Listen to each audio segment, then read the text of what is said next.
SEO के बारे में सुना तो बहुत कुछ है, लेकिन आज तक समझ में नहीं आ पाया कि ये एक्चुअली होता क्या है। अगर आपको भी यही प्रॉब्लम है तो इस वीडियो को एंड तक देखिए। एसईओ का मतलब होता है सर्च इंजन ऑप्टिमाइजेशन। आपने ये वीडियो तो देखी ही होगी, और अगर आपने ऐसा देखा है तो आपका एसईओ के ऊपर इंटरेस्ट जरूर होगा।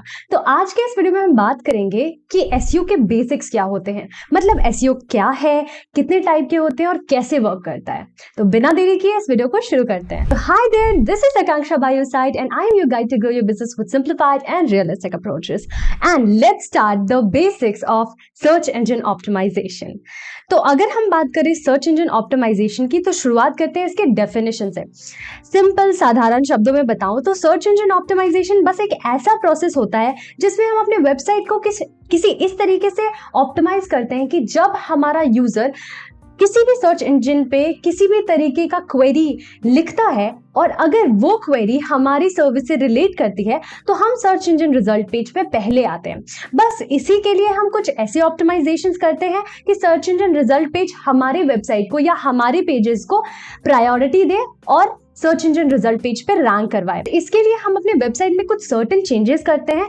वो चेंजेस कंटेंट के पर्सपेक्टिव से भी हो सकता है और HTML एलिमेंट्स के पर्सपेक्टिव से भी हो सकता है, जो हम इस वीडियो के आगे देखने वाले हैं। तो वीडियो को कंटिन्यू जरूर करना और एंड तक जरूर देखना। तो चलिए बात करते हैं कुछ टाइप्स ऑफ एसईओ के बारे में। अगर देखा जाए तो ब्रॉडली एसईओ 4 प्रकार के होते हैं, जिसमें से पहला आता है ऑन पेज एसईओ।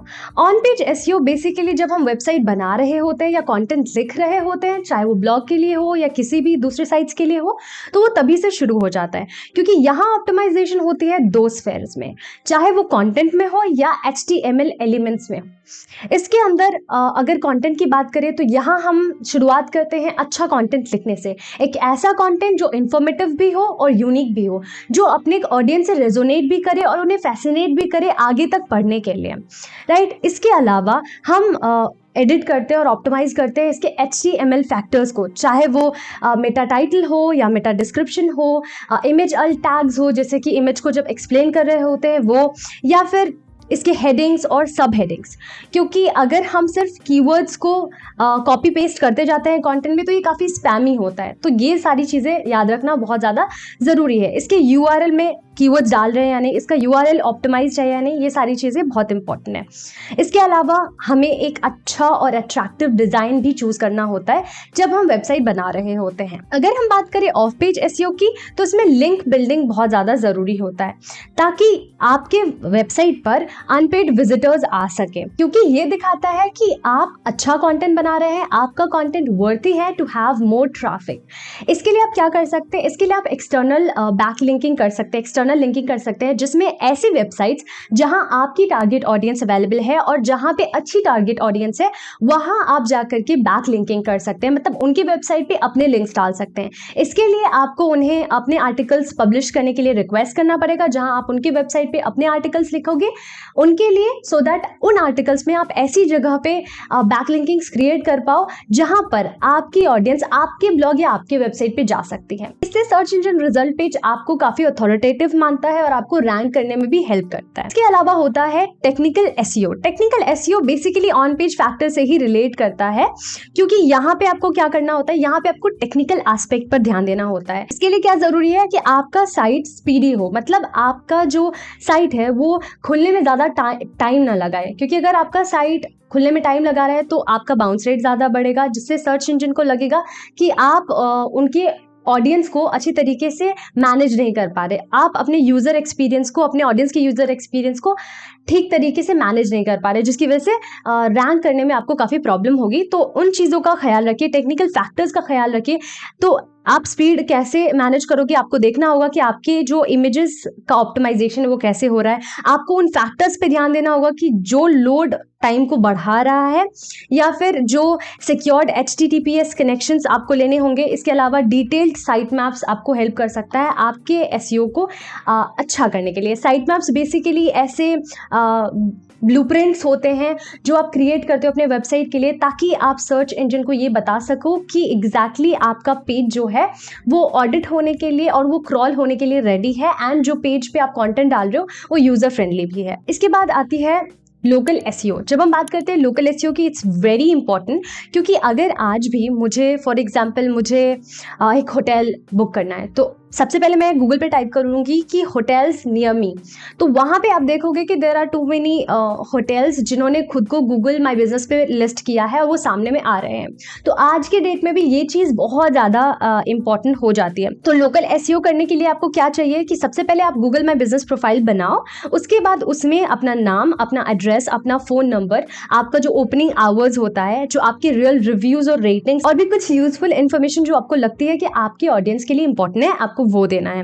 इसके अलावा ये जो इन्फॉर्मेशन है वो direct search engine result page पे और गूगल मैप्स पे भी डिस्प्ले होगी, तो इस चीज़ का ख्याल रखिएगा।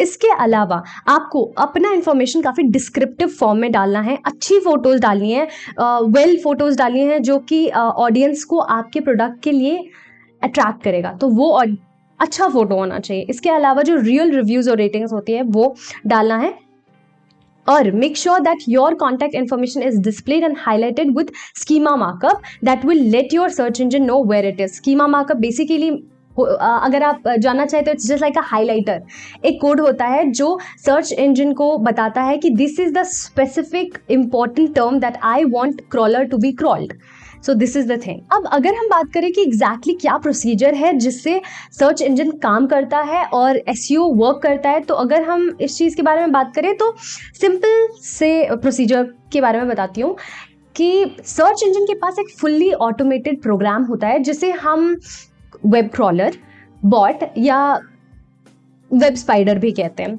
ये क्या करता है कि वेब पेज पे अवेलेबल, दुनिया में वेब पेज है जिसके अंदर जितने वेबसाइट्स हैं, जितने साइट्स हैं, ब्लॉग्स हैं, सारे पेजेस अवेलेबल होते हैं। ये जो क्रॉलर है ये क्रॉल करता है इन सारे वेब पेजेस में अवेलेबल इन्फॉर्मेशन को, चाहे वो इन्फॉर्मेशन टेक्स्ट के फॉर्मेट में हो, वीडियो के फॉर्मेट में हो, या फिर किसी भी तरीके के इमेज या इन्फोग्राफिक के फॉर्मेट में हो। अब वो ये देखता है कि इसमें मौजूद कंटेंट इनके यूजर एक्सपीरियंस को हिंडर तो नहीं करता। अगर वो सारे प्रोसीजर से चेकआउट हो जाता है तो वो इसे इंडेक्स करके गूगल इंडेक्स लाइब्रेरी में डाल देता है, जो कि एक बहुत बड़ी डेटाबेस है। अब जब हमारा जो गूगल पे कोई यूज़र है वो अपने क्वेरी को टाइप करता है तो क्रॉलर देखता है कि जो टाइप किया हुआ कीवर्ड है इससे रिलेटेड सबसे अच्छा सॉल्यूशन वेब पेज के किस पेज पर अवेलेबल है। गूगल उसी को अपने यूज़र तक पहुंचाता है सो दैट उनका यूज़र एक्सपीरियंस अच्छा हो सके, और इसी तरीके से एग्जैक्टली काम करता है सर्च इंजन ऑप्टिमाइजेशन। इसके अंदर क्रॉलिंग आती है, क्रॉलिंग के बाद इंडेक्सिंग आती है जिसमें गूगल क्रॉल करता है एंड उसको ऑप्टिमाइज करता है, देखता है, ऑडिट करता है। इसके बाद इंडेक्स करता है जहाँ पे आपके इन्फॉर्मेशन को ये देखा जाता है कि कहीं वो इन्फॉर्मेशन में कुछ ऐसा तो नहीं है जो यूज़र एक्सपीरियंस को हिंडर करेगा। इसके बाद रैंकिंग का प्रोसेस शुरू होता है जिसमें अगर कोई इंसान गूगल पे कुछ सर्च कर रहा है और अगर आपका कंटेंट रिलेवेंट है तो वो वहाँ पे पब्लिश करेगा। अब इसके अलावा अगर आप मुझसे पूछें कि कुछ ऐसी एसईओ स्ट्रैटेजी मैं आपको दूं जो आपको हेल्प करेगी एज अ बिगिनर एसईओ करने के लिए, तो मैं ये बोलूँगी you should create a list of keywords that you want your users that you want to use for your pages. ठीक है, पहले तो कुछ कीवर्ड्स की लिस्ट बनाइए, कुछ ऐसे कीवर्ड्स जो इंटरनेट पे सबसे ज़्यादा लिखे जाते हैं, जो आपका यूज़र सबसे ज़्यादा टाइप करेगा, जो आपको लगता है कि आपके लिए इंपॉर्टेंट होगा, प्राइमरी, सेकेंडरी या टर्शरी, तो वो कीजिए। गूगल कीवर्ड प्लानर का इस्तेमाल कर सकते हैं आप इसके अंदर। इसके अलावा आपको एनालाइज करना है फर्स्ट पेज ऑफ गूगल। जब आप सर्च इंजन ऑप्टिमाइजेशन कर रहे होते हैं, फॉर एग्जाम्पल आप अपने किसी एक ब्लॉग के लिए एसईओ कर रहे होते हैं, तो अगर आपको एसईओ के लिए जानना है कि हम सबसे बेहतर एसईओ कैसे करें, तो वही कीवर्ड टाइप कीजिए गूगल पे और देखिए कि फर्स्ट पेज पे कौन कौन से वेबसाइट्स रैंक कर रहे हैं, और आप ये देखो कि उनका क्या हुक है, क्या हेडिंग है, क्या मेटा डिस्क्रिप्शन है, कैसे कंटेंट का फॉर्मेट है, किस तरीके से हेडिंग्स और सब हेडिंग्स लिखी जा रही है, क्या कंटेंट है। ये आपको हेल्प करेगा उनसे बेहतर कंटेंट बनाने के लिए। Then try to create something more better every day. Then hook को बिल्कुल भी मत भूलिए। इसके अलावा ऑन पेज एसईओ का ध्यान बहुत ज़रूरी है, चाहे वो कंटेंट में हो या HTML एलिमेंट्स में हो। इसके अलावा सर्च इंटेंट के हिसाब से ऑप्टिमाइज कीजिए कंटेंट को। आपको हमेशा अपने कस्टमर के हिसाब से काम करना है। आपको ये देखना है कि कस्टमर अपने अवेयरनेस की किस स्टेज पे कौन सा कीवर्ड टाइप करेगा और किस तरीके का कंटेंट देखना पसंद करता है, उस हिसाब से आपको सर्च इंजन ऑप्टिमाइजेशन करना है। इसके अलावा अपने कंटेंट के डिज़ाइन पर फोकस्ड रहिए। इसके अलावा आप जो इंपॉर्टेंट लिंकिंग्स है उसको बिल्ड करना बिल्कुल ना भूलिए। ये आपका इंटरनल और एक्सटर्नल लिंकिंग दोनों के लिए इंपॉर्टेंट है। यानी दोनों करना ज़रूरी है। इसके अलावा अपडेट करते रहिए। ऐसा नहीं है कि अगर आपने आज एक ब्लॉग बनाया तो वो ब्लॉग लिख के अब हमेशा के लिए वो इंटरनेट पे मौजूद है, ऐसा नहीं होता। आपको ब्लॉग, फॉर एग्जांपल एक ब्लॉग आपका रैंक करता है और फिर डी रैंक हो जाता है, तो ये देखिए कि वो ब्लॉग डी रैंक क्यों हुआ, क्या ज़रूरत थी, क्या चीज़ों का ध्यान और रखा जा सकता है कि वो दोबारा रैंक किया जा सके। तो उन सारी चीज़ों का ध्यान रखना ज़रूरी है। ये कुछ ऐसे इंपॉर्टेंट स्ट्रैटेजी थे जो आपके लिए जानना ज़रूरी है एज अ बिगिनर। अब अगर कुछ एसईओ के टेक्टिक्स के बारे में बात की जाए तो देयर आर 2 डिफरेंट वेज कोई भी ऑर्गेनाइजेशन एसईओ करता है, ठीक है। यहाँ सही और गलत की बात है। एक तो टेक्टिक होता है ब्लैक हैट और एक टेक्टिक होता है वाइट हैट। अब कुछ ऐसे ऑर्गेनाइजेशंस होते हैं जिनका ध्यान सिर्फ रैंक करवाने के लिए होता है और ट्रैफिक लाने के लिए होता है, ठीक है। कुछ ऐसे ऑर्गेनाइजेशंस होते हैं जिनका सिर्फ इंटेंट होता है, डजंट मैटर कि वो ह्यूमनिस्टिक ट्रैफिक है या नहीं, या वो बॉट है, वो सिर्फ ट्रैफिक लाना चाहते हैं। तो इससे क्या होता है, अगर वो बॉट है तो ऑफ कोर्स वो टाइम स्पेंड नहीं करेगा, वो कंटेंट फॉलो नहीं करेगा एंड ऑल, और सर्च इंजन को ये पता चल जाएगा कि हाँ this is something so spammy और ये सही नहीं है, तो वो आपको डी रैंक कर देगा एंड देन आफ्टर रैंक करना बहुत मुश्किल होगा। कुछ फिर आता है वाइट हैट टैक्टिक। इसके अंदर वो सारे प्रोसीजर फॉलो किए जाते हैं जो मैंने अभी बताया। ये आपके सर्च इंजन रिजल्ट पेज पर रैंक करने के प्रोसीजर को बहुत स्मूथ कर देता है और लोग आपको पसंद भी करते हैं और आपको लीड्स भी मिलती है। सो आपको वाइट हैट टेक्टिक्स का इस्तेमाल करते जाना है। थोड़ा टाइम जरूर लगेगा रैंक करने के लिए, but it helps in the future thing. इसके बाद कुछ इंपॉर्टेंट एड ऑन्स हैं, जैसे कि एसईओ राइटिंग क्या होती है। तो एसईओ राइटिंग कुछ खास नहीं, जब हम वेबसाइट पे कंटेंट बना रहे होते हैं उसी टाइम पे हमें कीवर्ड्स और की फ्रेजेस का इस्तेमाल करना होता है। अगेन मैंने बोला कि सिर्फ बहुत सारा कीवर्ड पुट कर देना एसईओ नहीं होता, ये बहुत स्पैमी है। अब हमारा सर्च इंजन इसका एल्गोरिथम बहुत स्मार्ट है, तो अगर आप एक ही कीवर्ड को बार बार पुट करोगे तो it will be so spammy. इसीलिए आप एक ही तरीके के कीवर्ड के डिफरेंट ऑल्टरनेटिव्स का इस्तेमाल करो और एक ब्लॉग में अच्छे तरीके से हेडिंग्स और सब हेडिंग्स का इस्तेमाल करो। इसके अलावा फीचर्ड स्निपेट्स के लिए, जैसे कि जब आप गूगल पे टाइप करते हैं कुछ भी तो बुलेट फॉर्म में कुछ कंटेंट आता है, तो वो वेबसाइट अपने कंटेंट को फीचर्ड स्निपेट्स के लिए ऑप्टिमाइज करते हैं। तो इस तरीके से आपको कंटेंट लिखना है। तो जब आप कंटेंट के कीवर्ड्स और की फ्रेजेस का इस्तेमाल करते हैं कंटेंट में, तो इसे एसईओ राइटिंग कहते हैं। ये आपको हेल्प करता है सर्च इंजन रिजल्ट पेज पे पहले आने के लिए। So hi guys, thank you for watching this video. इस वीडियो को एंड तक देखने के लिए आपका बहुत बहुत शुक्रिया। आई होप आपको एसईओ से जो बेसिक इन्फॉर्मेशन होगी वो मिल चुकी होगी। अगर आपको वीडियो अच्छी लगी हो तो कमेंट सेक्शन में ज़रूर लिखिए। इसके अलावा चैनल को सब्सक्राइब कर दीजिए और नोटिफिकेशन बेल को ऑन कर दीजिए।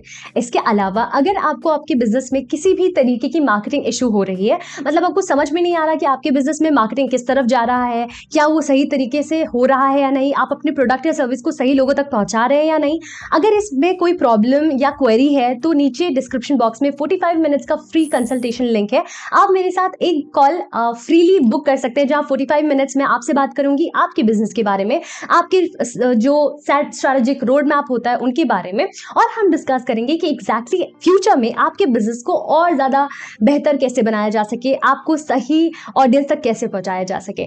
तो इस फ्री बी का इस्तेमाल ज़रूर कीजिए और जाकर डिस्क्रिप्शन बॉक्स से एक फ्री कंसल्टेशन बिल्कुल बुक कीजिए।